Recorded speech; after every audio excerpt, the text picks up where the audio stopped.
Have you or someone you know ever undergone a surgical procedure that required an extensive recovery time? Many times, surgery can leave patients dealing with weeks of recovery that require time off from work, as well as any other physical activities.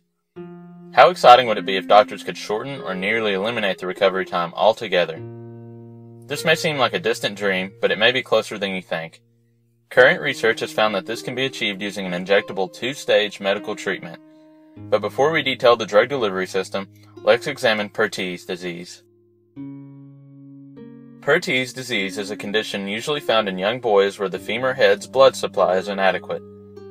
This results in necrosis of the bone tissue. Little is known about the disease, and many treatments require extensive surgery.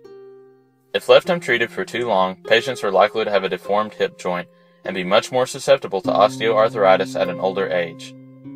Fortunately, new methods of treatment are being developed. Dr. Puello of the University of Kentucky Center for Biomedical Engineering was in charge for this project. He evoked the motivation for his research and explained the process of bone tissue regeneration.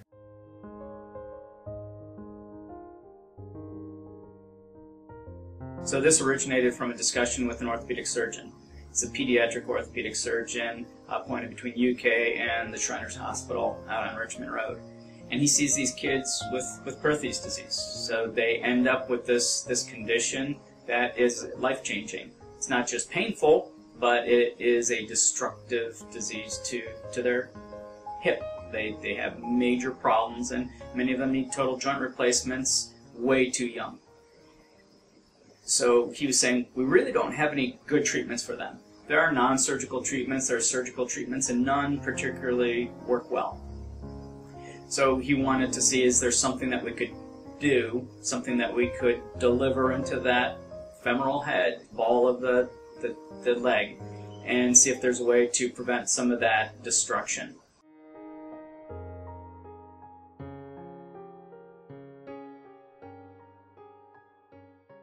It works by injecting an anti-resorptive drug, followed by an osteogenic drug in a timed-release manner that maximizes the benefit of the drugs. Basically, this means one drug helps rid the body of necrotic bone tissue, and after that, another drug helps the body regenerate healthy bone tissue.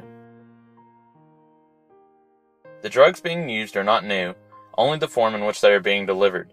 It is a two-stage system in an injectable liquid form. The approach is like a sponge. So you take the gelatin and you cross-link. Everybody's familiar with Jell-O. Everybody made Jell-O. So we just warm it up and it dissolves. We don't want that to simply dissolve because then the drug is just going to dump out. So we essentially cross-link it. So you make covalent bonds between the chains so that it doesn't really matter the temperature and within a physiological range at least, it's going to stay as an intact microsphere. And then we just treat those particles as sponges. So we dry them and then just let them absorb the drug-containing solution. So like taking a sponge, putting in water, and they swell. They absorb water into it. It's just that when our gelatin microspheres swell, they pull drug in as well. The first drug is suspended in the liquid to stop the bone from deteriorating, and the second drug is in the microspheres to encourage bone growth. So that's why we wanted the anti-resorptive early, trying to stabilize the bone structure to some extent. And then after you give a few days for that to stabilize, then allow the drug, the simvastatin, the osteogenic, the bone formation promoting drug to start coming out.